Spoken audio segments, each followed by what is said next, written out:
there. Welcome in to the Maize and Blue Reviews. Good afternoon, Michigan football here on this June the 19th.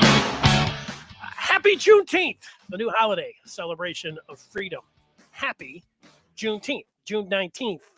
We have been seeing him at times on Wednesdays. Audible at the line. Jim Scarcelli, the former Wolverine, joining us on a Monday. Scar, how are you?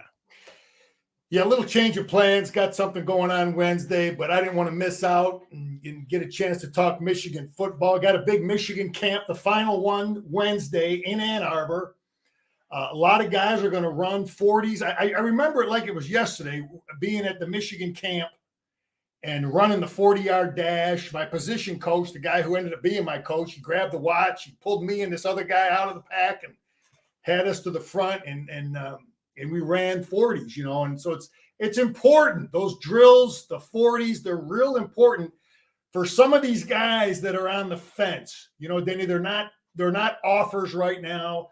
Michigan is evaluating. They're trying to make a decision. So there's some guys that really want to test well that will be in Ann Arbor Wednesday for the camp. Yeah, it's being able to work with the players up front and center and close. I mean, that evaluation has got to really be worth its weight in gold, being able to do that if you're a coach. So they'll find whether it's a diamond in the rough or somebody that's just coming on that just is not getting talked about a lot, and they'll be able to get their eyes on them. I would think that would help them. Well, today, Scar, we got a lot of different things. You've looked over the Big Ten teams, and you're going to rank the offensive schemes, and you're going to tell us a little bit about that. Jadyn Davis in the Elite 11. There's a mixed bags of review. We'll tell you a little bit about Davis, and we'll watch a little video of him throwing the football and make some comments on that. And it was a big recruiting weekend, and Scar, Michigan and Ohio State are battling. This is sweet. Michigan's already won a battle when it comes down to an offensive lineman or two, Jordan Marshall, the running back, and there's two corners, the top corner, and then one of the top corners in the state, and it looks like it's going to be a Michigan-Ohio State battle. So that's kind of like old times. That's Michigan's on an upward trajectory when they're battling it out with the Buckeyes for their home state players. Yeah, Danny, I'm going to give you a little history. I talked to a mutual friend, Big John Hoss Gindy, a Michigan historian. I was trying to get an idea. Did Michigan always recruit Ohio? Was it such a heavily? And he said, no, it was more Illinois, Chicago in the 50s and 60s. And that really didn't change until Bo got there, that it was really, the state of Michigan, Ohio, and the Chicago area. That was in Illinois, that was the primary three areas. But it really started with Schembechler. And yes, that's when you know that our program is legitimately back. We're chipping away at that fence, Danny. Tressel got the job, and he said he's going to put a fence around Ohio. Okay? It's one thing to say it, and you can talk all you want, but you got to win. And then when he started to win, it made it more and more difficult. Because I got guys, Denny, that I played with that are from Ohio that always were beating up, me up. And, in our talks about Michigan, we're not recruiting Ohio. I think that we've tried to recruit Ohio, the last 15 years, but guys like Tressel, guys like Urban Meyer, they didn't make it easy. I think our coaches, called about the kids, like for Ted Ginn down there in Glenville. I think we called, Xavier and all those schools, Cincinnati, and the kids were just, they were thinking more Ohio State because we just hadn't beat them. So I disagree with a lot of my buddies who think that, we didn't go in there. I think we just were getting closed out because they, like I said, Tressel and Urban, they put up a big fence and they just made it rock solid. Jim is now tearing that thing down, getting it back where we can go in there and battle them. And, and that's where we're at. And I don't think it was from lack of effort. It's because now we got rings. We got guys getting drafted. We go into Columbus and beat them. Last year, one year was okay. We're not quite sure yet. But now that's why you're seeing all this action now, Denny, because it's solidified. It's real. We're not a one-year deal. It's like, okay, this stuff is real, man. And then we got guys, Denny, that I know I'm going on, but Jim has it's like a perfect storm, man. We're winning, but I think early on in his tenure at Michigan, he had guys that were good coaches. They were good teachers of technique, but I don't think they were great recruiters. And I think now every guy on that staff, man, are great teachers, great coaches, and they can go in there and close. Michael Hart and Elston, these guys can recruit, man. They can talk to kids and recruit, and that's what you're seeing. Yeah, and Ohio State, they obviously they hate losing to Michigan, but if you weren't aware, if you ever have talked to Ohio State fans, they hate losing the players from their state to Michigan. Nothing burns them more than losing their players to the team up north. It just drives them nuts. You think, okay, you recruit everyone. Heck, they got Craig Krenzel when they won their championship. He was from Michigan. He was their quarterback. People didn't talk about that, but they talk about that so much.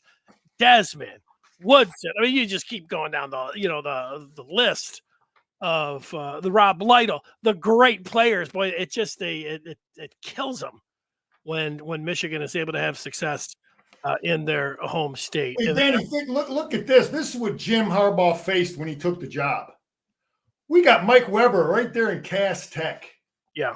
I mean, this is how much momentum Ohio State had at the time Jim was hired. We got Cass Tech, coached by Thomas Wilcher, Jim Harbaugh, and my former teammate, and we couldn't get Mike Weber out of Cass Tech. He goes to Columbus. So that's when you know that they really had it going. So, but Ohio State, there was guys over the years, Denny, back in my day, they got Pepper Johnson out of Detroit. They got big Jerome Foster. These guys were real good players.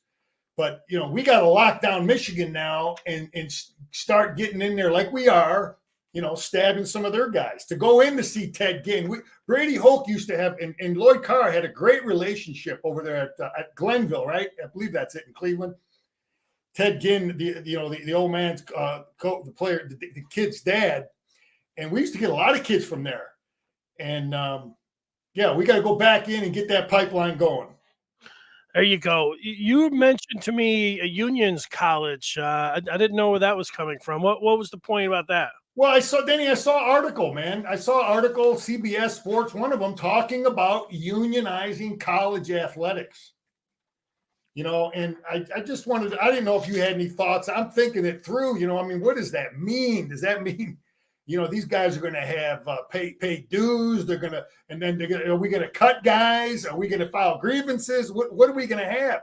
What does all that mean for Title IX? There's parts of it. When I think about the union concept as a former player, I'm thinking, God, I don't think we need that because the NCAA is doing a lot of good things. They're reducing. They reduce the amount of hours mandate that a coach can have the kid down there during the week, which is better than when I played. So they've reduced the amount of hours. They reduced the amount of hitting. But something that bothers me is they keep adding games. And like I've said, in 1960, the cost of a scholarship was to play 9 games. Now you've got 12, championship game, and then you're going to have 12 in the college football playoff. And I know a lot of people say, well, you're on scholarship. Okay, well, how many games are these kids going to play?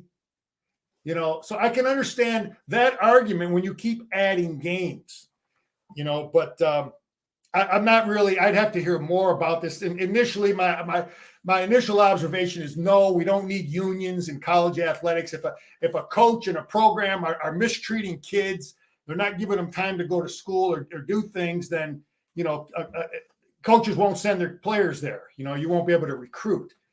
But, the thing that has me concerned, though, is continuing to add these games onto the docket of a college football player.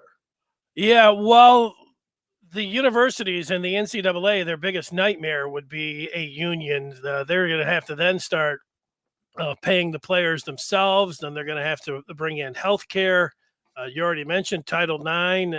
I think the Golden Goose will be in trouble if they're going to do everything they can to keep the unions out of there. So, they used to say their biggest nightmare was going to be, paying the players, which is going on right now. But it will kill the bottom line for universities. They're going to have to start paying a lot of different things, and you're getting a lot of that involved. So that's going to be a nightmare for them. That's what's happening. Yeah. So, I mean, my initial observation is no, we don't need it. The NCAA's done good things, limit the hours, make sure these kids have a chance to go to school. So that's my initial take on it is I would be against it. Me too. All right, you looked at the Big Ten offenses, and how did you rank them? Did you just come up the ones that you think that are the best? Did you use a scale? Denny, listen. As a former high school coach, I ran the defense when I was as the head coach. Anyway, my thing was this: I know that there are some teams, there are some guys that you're going to go against. Now, Michigan's got 12 games. And there are some coaches that just give you problems. They're just really good at scheme and or play calling. Okay. And so my ranking has nothing to do with talent. Okay. Ohio State would be at the top. Okay. They're going to be at the number one if we just based it on talent. Okay. But my thing is scheme and play caller. Jeff Brom, in my opinion, was the best that we faced in the Big Ten, and I'm glad he's gone because I don't think he had the best talent. He was just a great schemer and play caller. So my evaluation is based on, let's just say everybody's got 3-star players, and we're just talking about talent. On the bottom, I got Northwestern. Danny, I think he's too quarterback reliant. I'd like to see a guy that has an offense that can be good year in, year out with not having to rely on an offense so much. So a quarterback so much. That's why I got them on the bottom. I got Iowa at number 15. I actually have USC and UCLA into our rankings. I wanted to throw them in there. So I got 16 teams. I got Northwestern on the bottom. I got Iowa at 15. They're just too easy to defend. They're too old school. And people have figured them out. I have the Buckeyes at 14, Denny, because I think they just win with talent. I think they're real easy to defend if they didn't have such great players. So I got them at 14. I got Indiana at 13. Danny, there was a time Indiana was you really see when Kevin Wilson was there, their offensive line blocking was real good. I don't think they've had the offensive line coaching like he's had. I got Rutgers at 12. It's some of these teams, it's not real fair because I don't know what Purdue is. I got Purdue at 11, new coach. I don't know really he's going to do. Yeah. I probably have Illinois too low. I got him at 10. I think he does a good job. I think Bielema has a physicality to what he's brought to Illinois. I probably should have them a little higher. I got Penn State at 9. He's a risk taker. He's got a lot of Jeff Brom in him. We've defended him pretty well though, Penn State. Wisconsin, again, new coach Fickle, but I saw what he did at Cincinnati, and he was pretty good. I got Nebraska at 7. Based on what I've seen him do at Baylor, he's going to bring a real physicality, I think, to Nebraska. Denny, what do you got so far from my thoughts on 7 through 16? Yeah, well, I was a little surprised that you have Ohio State so low, but you gave your reasons, and it's tough. I think Pat Fitzgerald's a great coach, but it's tough when you can't get the players, and you can be a great coach and you can be ranked at the bottom there. I mean, when I was ranking coaches a year or two ago, I had Pat Fitzgerald as the best coach in all the Big Ten. So I know he's a great coach, but it just shows you what kind of you got to get the players. No, and we've seen it with Jim Harbaugh. Jim Harbaugh, when we came in, we thought we were going to start winning championships right away. Well, it took us 4, 5, 6 years to get things figured out. And now people going to say he's a great coach. 4 years ago he was a dummy. So I've been there as a coach too, man. You know, you don't always make the right decisions all the time on your staff or who you're recruiting. So anyway, I think Nebraska. He wants to be physical. Does he have the kind of players? I don't know. I got PJ at number 6. Minnesota, it wants to pound you. I think he's built a pretty good offensive scheme there. I got Chip Kelly at 5. He's gonna be tough to defend. We don't see him for another year. I got Michigan State high, Denny. Here's why I got Michigan State at number 4. Again, coaching is just like playing. Sometimes you have a good year, a good game against a guy, and the next year, so we had him figured out last year. Minter did a good job against Jay Johnson is his name. He figured him out pretty good in Ann Arbor last year. But 2 years ago, we had a hard time figuring him out. Now, they had the great running back too, but I just thought schematically, and I've watched this guy over the years, he does a good job. He gives you problems, doesn't have the best talent. And again, we figured him out last year. Hopefully, Minter can get him again. I got Maryland at number 3. I think Mike Loxley is hard to figure out. He gave us problems in Ann Arbor with good, with average talent, good quarterback. So I got Loxley high. I got USC number 2. I think he's going to be a pain offensively to stop. I have Michigan number 1, Denny, and it's not a homer thing. I just think Michigan, what we're doing, we can hit you from all angles. We can play physical and we can play spread. And I think we're hard to figure out. We give teams problems schematically. I think our guys are well coached from a technique standpoint.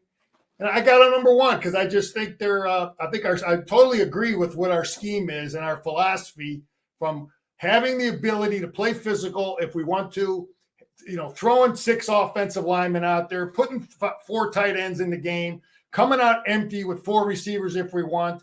We're a diverse offense that's what people don't want to see, Yeah, I think that after watching Michigan the last 2 years, you can make the case for them. I think there would be a lot of people that would make the case for Lincoln Riley, number 1. Now, Lincoln Riley, USC, if you're talking about defense, they might be last, but offensively, Lincoln Riley can coach up that side of the ball. Their problem has been on defense. So I might put USC.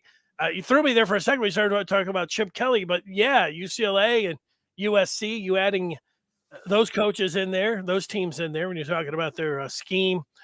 The quarterbacks, the proof is there for Riley. He gets a quarterback, he can get those guys to play. I mean, he can put some points up on the board. I would put the Trojans there number 1, but I don't like arguing. Like I don't want to tear down Michigan. There's nothing to tear down right now. They got it going good, but I would put USC number 1. Well, we'll see if they can, if they can play the physical. The thing I would question about them is, do they have the option to play physical? And their quarterback listen. The guy has done a great job recruiting quarterbacks and developing them. But a lot of his scheme, Denny, I'm talking about Lincoln Riley. Yeah, he likes guys that can run, so it makes defenses difficult. It makes it tough on the defense. But of course, they get beat up then. So. Same thing with our offense too, though. We want to run JJ a little bit, and it's anytime you do that, it's high risk. But yeah, I totally agree. Yeah, Lincoln Riley is proven that he is a tough guy to stop. And can he coach defense? That's the big thing. No, he can't.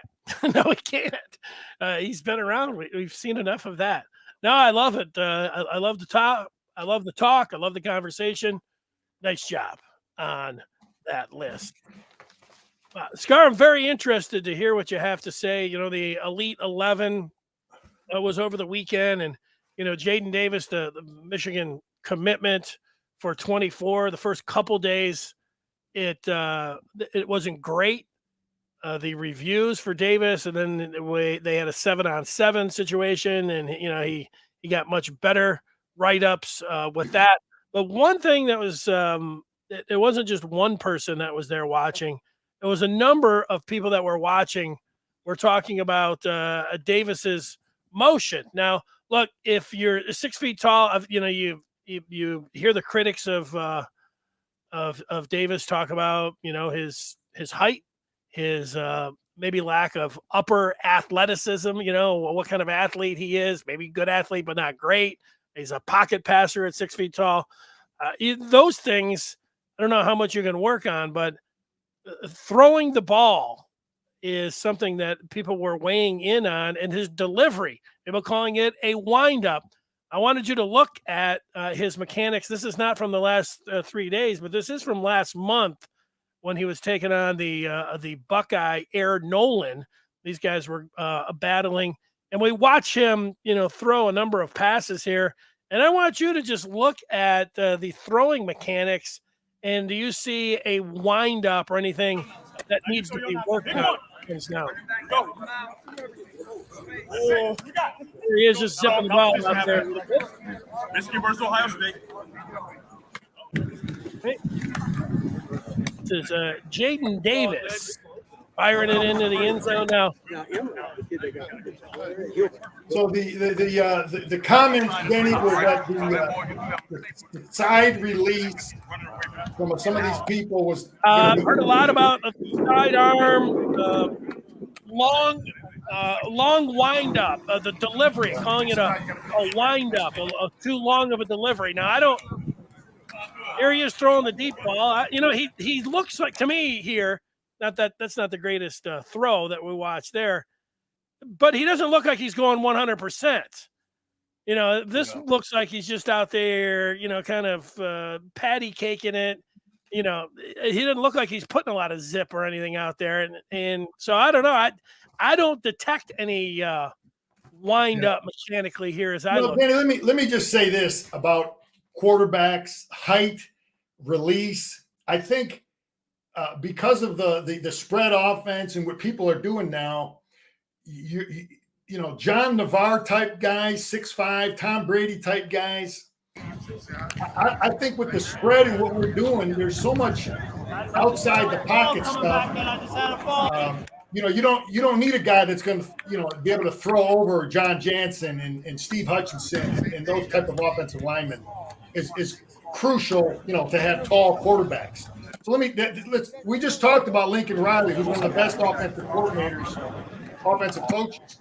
Yeah. He had Baker Mayfield and then the other kid at what's his name? Kyler Murray. Yeah. So those guys are both about 6'1", 6 foot guys, because of what they do offensively. And we're doing a lot of those same things offensively. So it's not like we're going to be sitting in the pocket, dropping straight back, and have to throw over tall offensive linemen, that kind of thing. So let's start with that. So I'm not worried about his release in terms of from the shoulder, that kind of thing. I just got faith. I think we got to have faith in Jim Harbaugh. He's been in this thing a hell of a lot longer than me, and I would refer to him and having faith in him. But if they're concerned with this wind up deal, and being able to release the ball quick, I'd love Denny. I'd love to hear a good quarterback coach. Not just some guy like me that I don't know quarterback really, really well. Like, I think if I heard it from a good quarterback coach, that listen, these are the downsides of that type of release, then I would, I guess, give it more credibility. I hate to blow off people that are just commenting, but I got to know who the hell they are. You feel me? Yeah, Adam Gorney was one from Rivals. He was there watching, but the thing that for me, and he talked about the release of was Devin Gardner there? It sounded like his voice was there. Wasn't Devin Gardner there? I don't know if that was. I wonder what Devin would. I'd like to hear what he had to say about it. But anyway, go ahead. I'm sorry. No, these are just the different people. Bruce Feldman from The Athletic. These are reporters. Now, look, you would think that if you're going to be talking about the mechanics, you make your own observation. There's a lot of guys that are saying the same thing. It's not like it's just kind of one, lone soldier out there talking about his wind up. There's, it's like everybody, they're all talking about it. It's not just one. So that's the thing. Now, to me, watching that, he looked like he was kind of just going 3/4 speed. So, The other thing now, it's changed since Patrick Mahomes, has changed the game. The way Patrick Mahomes plays the game, he sidearm throws, heck, underhanded throws, all of that stuff, that is now common. 5 years ago, you would say you would never want any of that kind of stuff. Now, throwing it sidearm is part of the repertoire that a quarterback has and uses. So it's a little bit different. I know when guys are when they're out there competing with their 7-7s and it's shorts, and a lot of people just dismiss it. Whatever. I mean, you can, but they're out there. But if you're the guys that are going to do the best in those kind of situations are guys with cannons. And the guys that are going to look the best, it doesn't matter if you are a quarterback evaluator, the guys that are, it's hard not to be biased.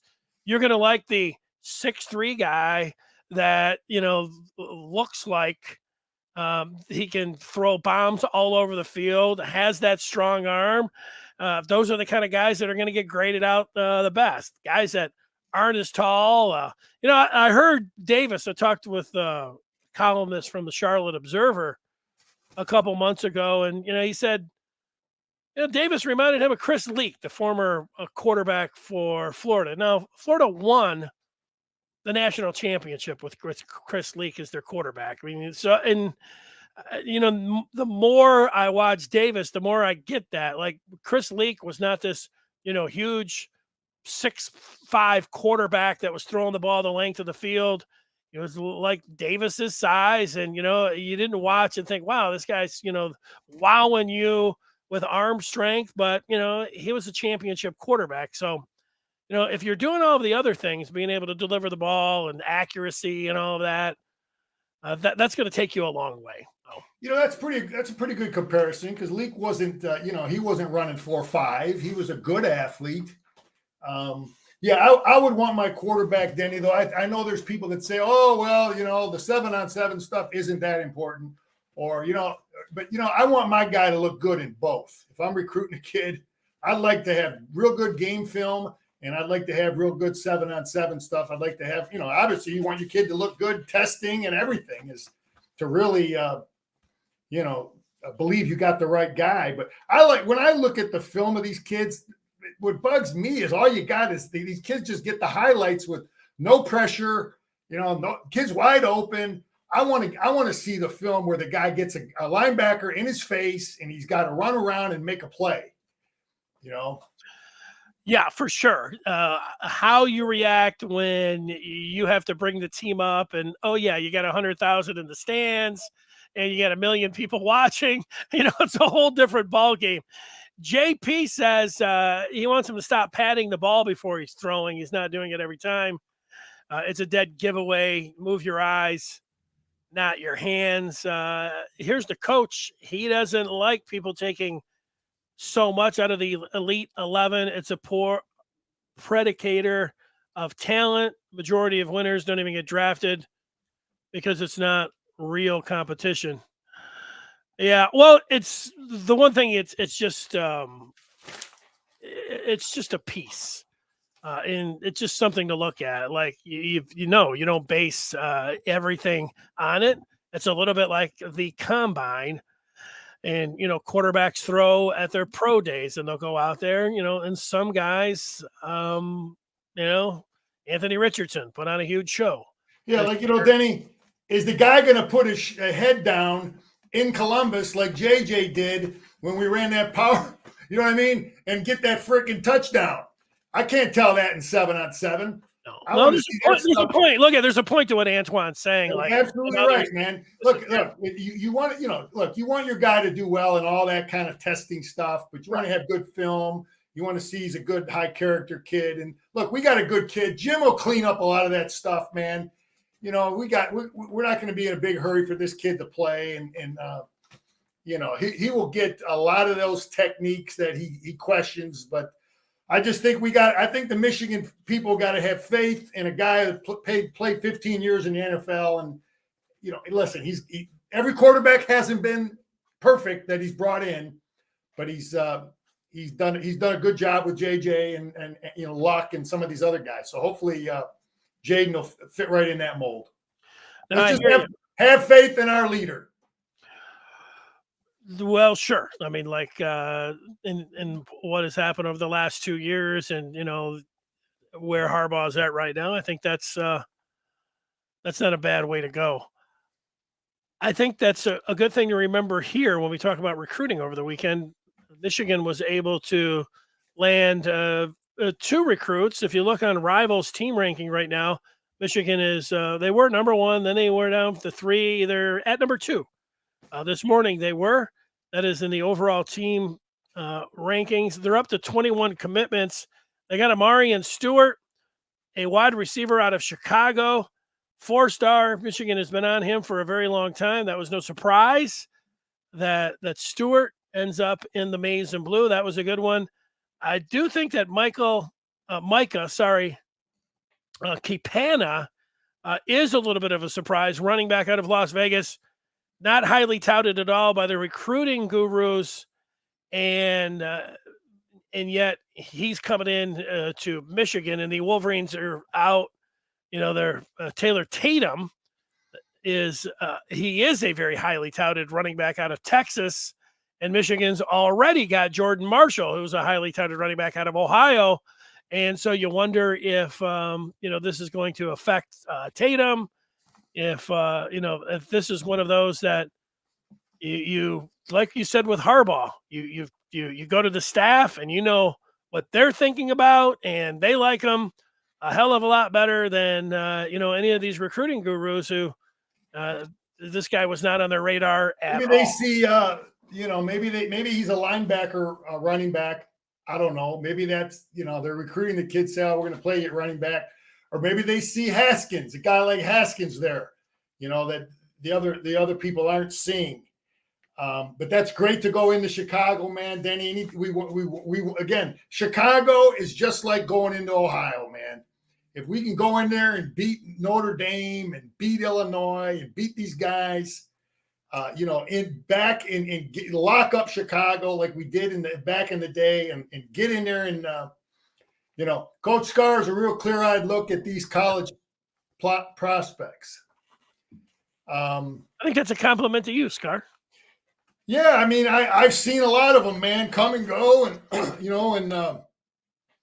I came in with 5-star guys, the most highly recruited guys in my class. Neither of them lasted the whole year, and then I guys that weren't highly recruited got the call at the last minute to get a scholarship were All-Americans. So you don't know, man. But obviously recruiting matters, and you want to win those recruiting battles. In the long run, that's going to play out, but no, but Harbaugh he's got a nice track record of identifying players that are kind of off the beaten path and developing them, and for whatever, we could sit around. You already mentioned Haskins, and you could mention a half dozen other ones. Ronnie Bell, comes to mind, of guys that were tremendous players. The one thing that and AJ makes the point here, I've seen a lot of people making this point. And Antoine saying that the Capana kid reminds him a little of Blake, but he thinks Micah has more speed. When you watch his YouTube, I don't have that queued up right now. We can do that maybe next week. Everybody loves the film. Like you watch it, but you wonder what the gurus, like every person that I've seen watch the film, like, oh, this guy's great. Why didn't the guru say, wow, this is a great film? Why didn't they rank him? I don't know. Yeah, Denny, I tell you, I'm glad that I wasn't coaching with Michigan, because when I first saw Blake Corum, I questioned the top-end speed, so I was wrong there. I didn't really I saw some ability to make guys miss, but I sure as hell didn't see the toughness. So I was wrong on both of those. The toughness is incredible with this guy that I didn't see. Jim saw it. They saw they were at practice. They saw more games than I saw. They didn't see a highlight film. I saw a highlight film. They saw the other stuff. So anyway, I was totally wrong about him. I didn't see the top end speed. But yeah, Denny, I just want to say it again that right now, I mean, it hasn't been this good from a recruiting standpoint in Ann Arbor in a long time. Okay. And I just want to go through it again. Okay. look, it's the perfect storm. Okay, listen, we got the great tradition, we got the great academics. I think we got NIL figured out pretty good. I think we're right there competing. We got 110,000 we're on TV all the time.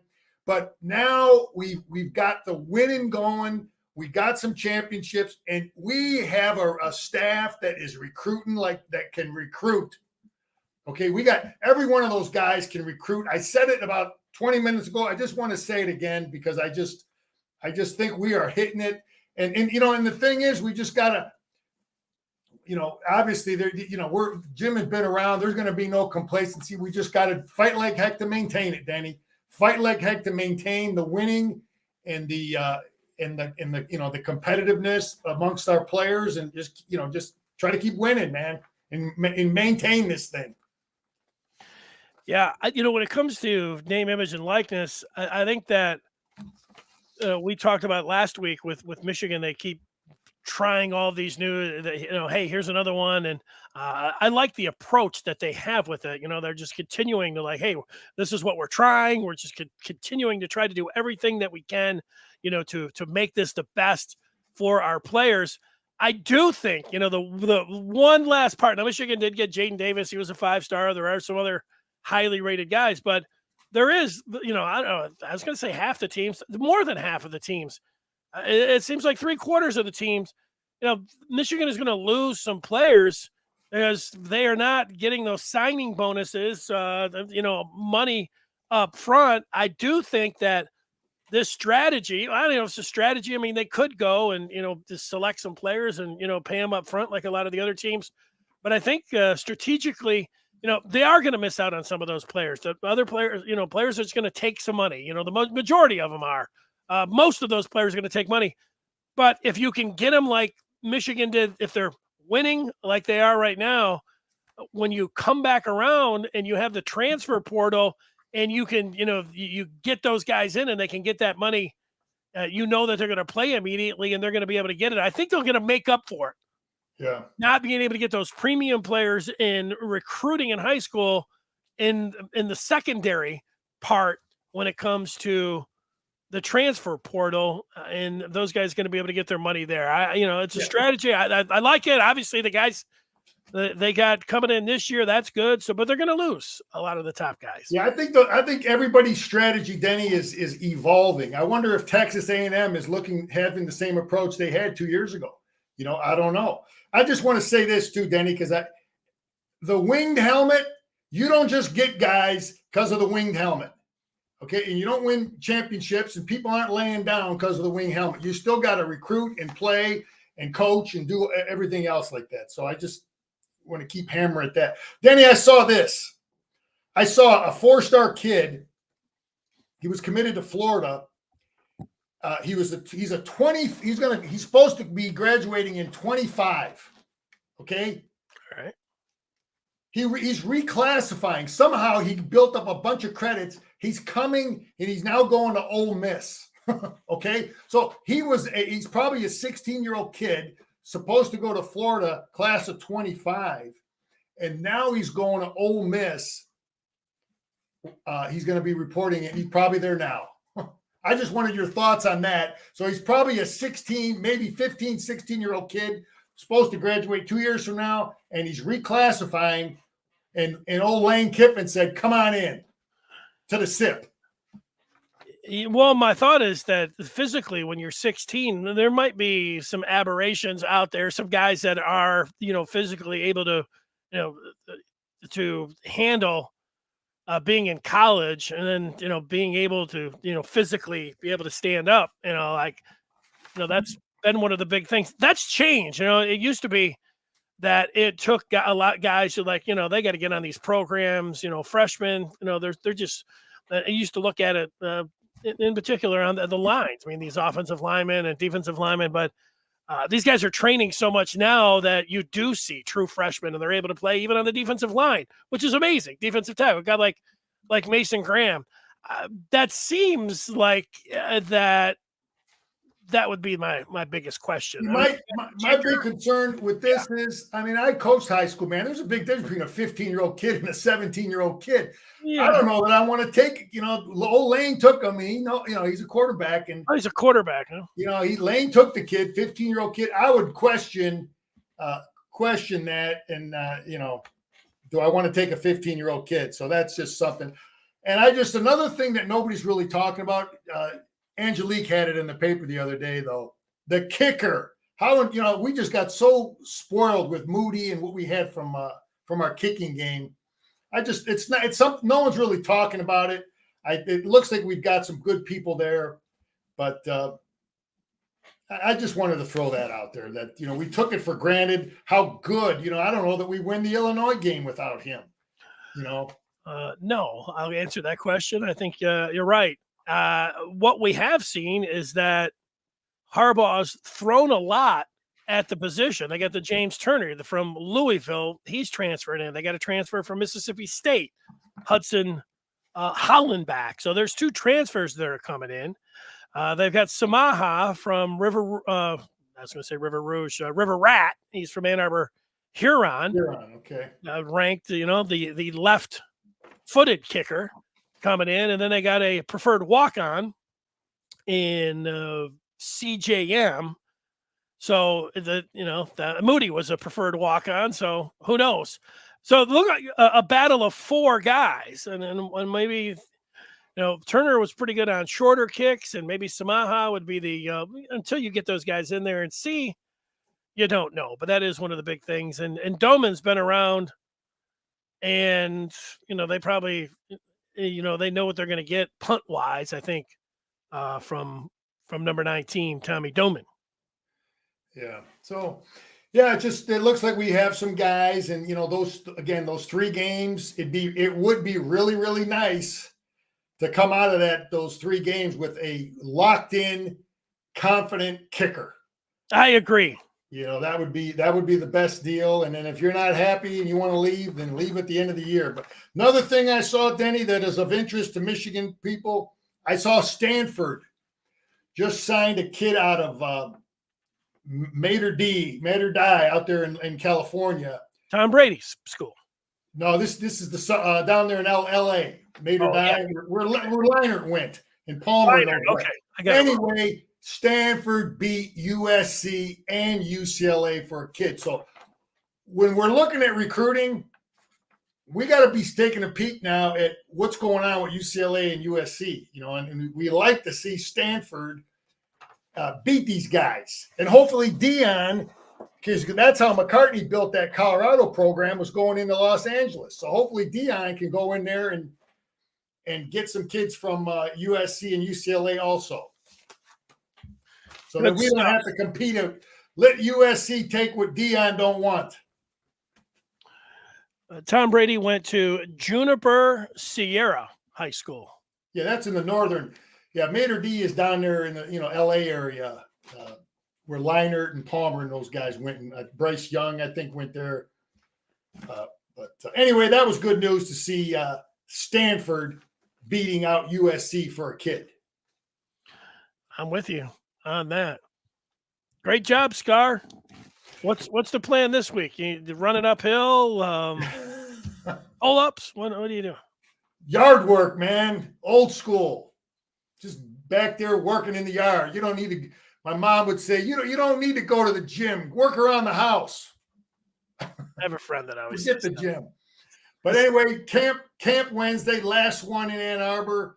Got some guys on the fence. They're looking at. Hopefully, maybe we'll find a diamond in the rough. Outstanding job. We will talk with you next week. Have a great week, Scar. All right, Denny, go blue. There he is, Jim Scarcelli. Thank